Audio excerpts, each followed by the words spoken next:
Sudarlun, sebanyak 1.063 orang yang terdiri dari guru kontrak honor daerah, guru daerah terpencil atau dacil, dan honorer tenaga administrasi di sejumlah sekolah di jajaran Dinas Pendidikan Kabupaten Aceh Tengah akhirnya bisa tersenyum menyambut Hari Raya Idul Fitri 1442 Hijriah. Mereka sudah bisa menerima gaji untuk 4 bulan terakhir.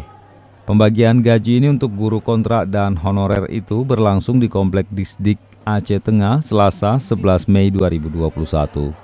Sebelumnya para guru kontrak sempat khawatir tidak menerima gaji menjelang Lebaran tahun ini lantaran awalnya dikabarkan akan dibayarkan setelah habis Lebaran. Namun seiring dengan rampungnya proses administrasi pembayaran gaji guru kontrak tersebut sehingga bisa langsung didistribusikan kepada seribuan guru di daerah itu.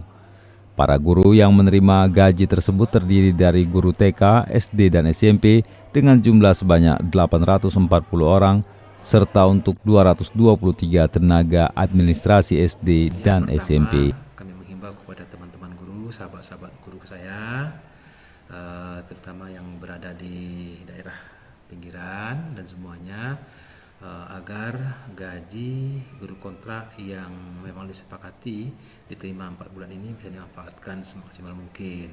Itu yang pertama. Yang kedua, karena situasi dan kondisi COVID-19, kita sarankan kepada guru-guru kita yang menerima gaji ini, tolong tetap jaga jarak dan pakai masker.